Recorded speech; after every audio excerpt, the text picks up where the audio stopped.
nderuar ambasador Lu, nderuar zonja dhe zotërinj aktivistë të drejtave të njeriut në Shqipëri, miq të ftuar, kam patur rastin në këtë institucion të jap dekorata individëve të shquar në fusha të ndryshme, të dijes, të artit, kulturës, sportit dhe të një numri veprimtarisht të tjera. Të gjithë këta kanë qenë individ me talent dhe përkushtim. E kanë kryer punën në mënyrë të vlefshme dhe kanë zgjidhur probleme të vështira, duke punuar pa përtuar dhe pa u lodhur. Në një shtrirje kohore dhe hapësinore mbreslënse. Por jo si Zoti Orlin, të cilin kam nderin dhe kënaqësinë që sot ta dekoroj. Natyra e kontributit, posaçërisht kohë shtrirja disa dhjetra vjeçare dhe shtrirja hapësinore gjithashtu e veprimtarisë së tij në pothuaj krejt planetin janë aq madhështore, janë aq mahnitse, sa duken të pamundura për një individ, sado të talentuar, sado energjik, sado të përkushtuar që ai apo ai të jetë. Pra duket një veprimtari gati mirë njerëzore. Megjithatë, Zoti Orlin dhe kontributet e tij të shquara dhe të gjithë njohura në fushën e të drejtave të njeriut janë një realitet i prekshëm kudo ku Zoti Orlin ka punuar, përfshirë Shqipërinë dhe Kosovën.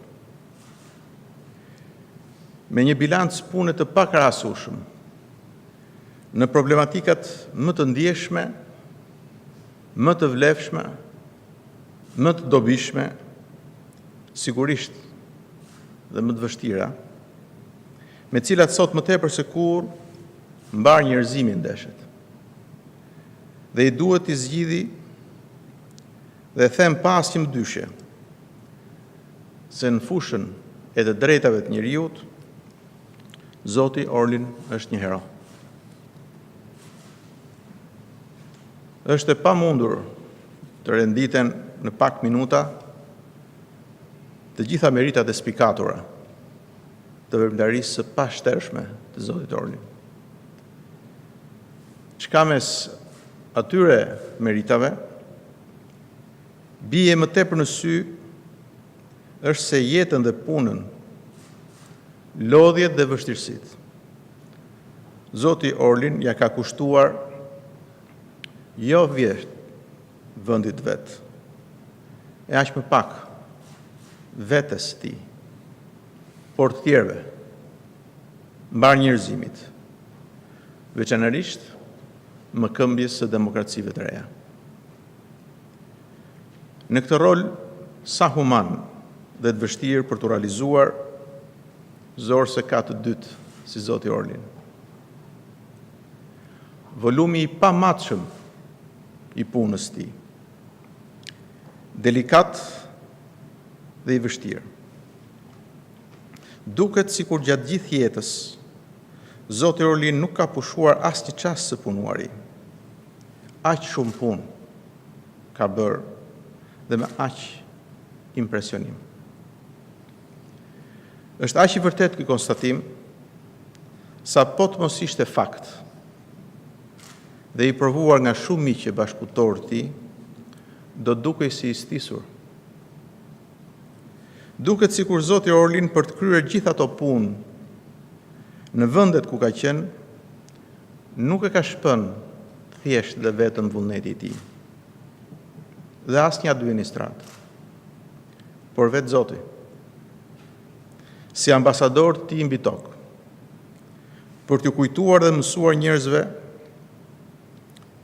se nuk është liri ajo të cilën disa e gëzojnë dhe disa jo.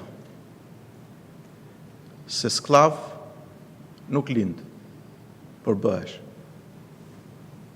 Se liria absolute nuk ekziston. Frutet e lirisë mund shijohen duke respektuar disa rregulla. Zbatimi i atyre rregullave nuk është i kollajt. Liria pa rregulla është kaos. Liria presupozon pashmangshmërisht edhe ndetyrime ndaj saj. Liria e rrejshme, edhe ajo ekziston dhe duhet refuzuar. Pa folur këtu për karakterin shëtitës të së drejtës, kur ai që të drejtën e ka dhe me të drejtën e tepron ose abuzon, të drejtën e humbet, e drejta hidhet në anën tjetër. Si dhe rastet fatkeqe vërtet rralla, por jo inekzistente, kur e drejta, duke mos u kuptuar, refuzohet. Se cili në mënyrën e vetë lufton për të mbrojtur të drejtat e veta. Një numër njerëzish punojnë dhe luftojnë për të mbrojtur sa munden, jo vetëm të drejtat e veta, por edhe të drejtat e tjerëve. Fort të rrallë janë ata si zoti Orlin, që jetën e tyre ja kushtojnë të tërën respektimit të drejtave të njeriut. Luftëtari radhës së parë, në betejën më të vështirë që zhvillohet sot në botë, atë të respektimit të drejtave të njeriut, që lidhen drejt për drejt me të ardhmen e njerëzimit. Pra, për gjitha këto, profesor Theodore Orlin, dekoratën që po japim sot e meriton plotësisht. Faleminderit.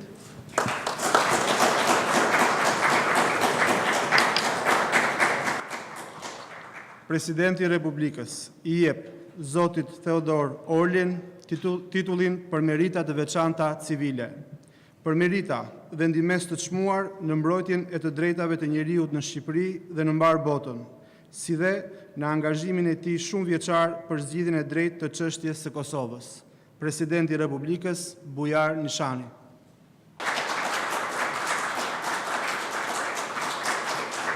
Mr. President, thank you for this great honor.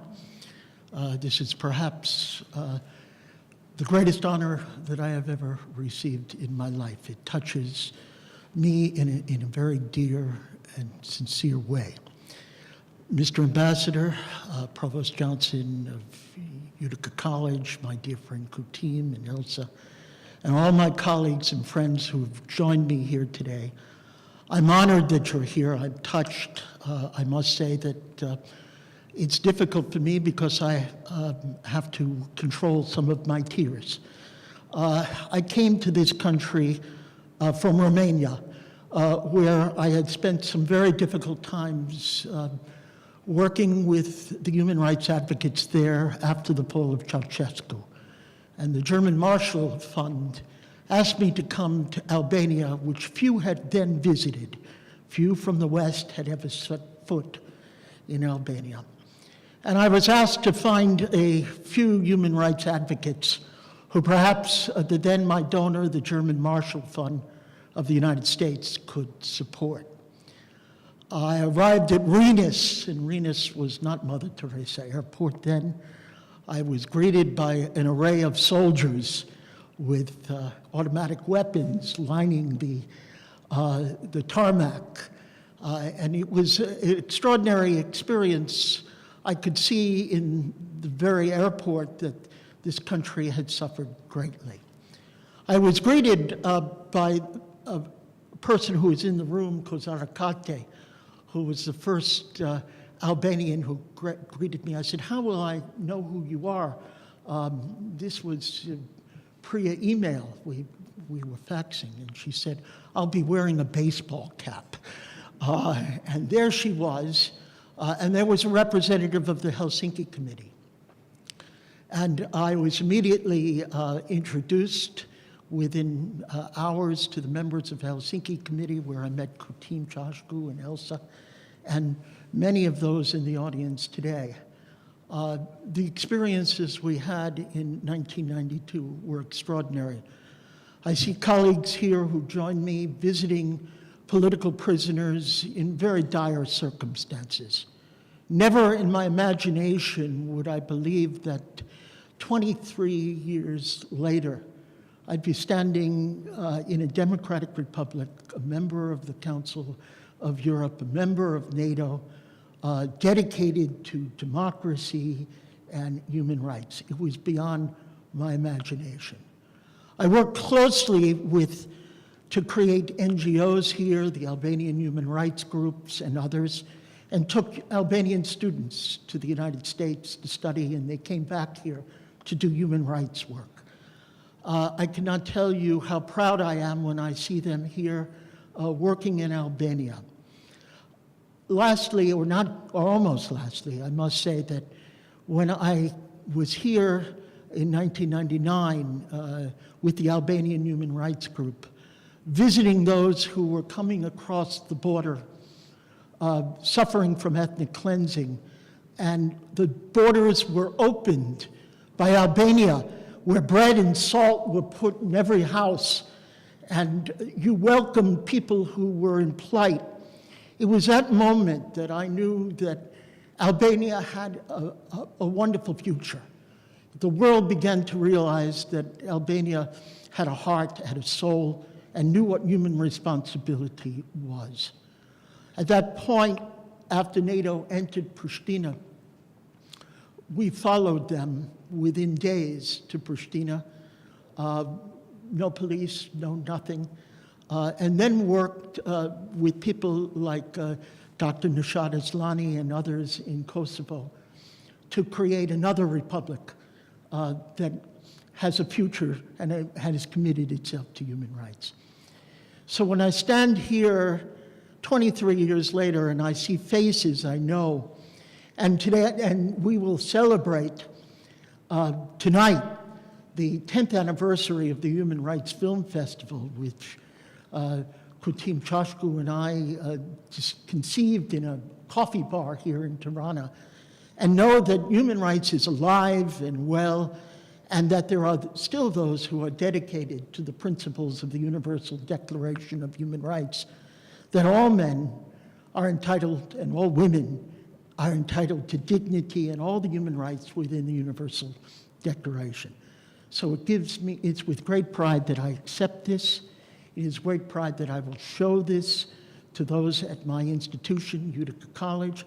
You must know that my institution, Utica College, now has nearly a dozen Albanian and Kosovars who are studying there and hoping to return to the Balkans to aid you and others in the promotion of human rights and democracy. So once again, faleminderit shumë. I thank you so much for this.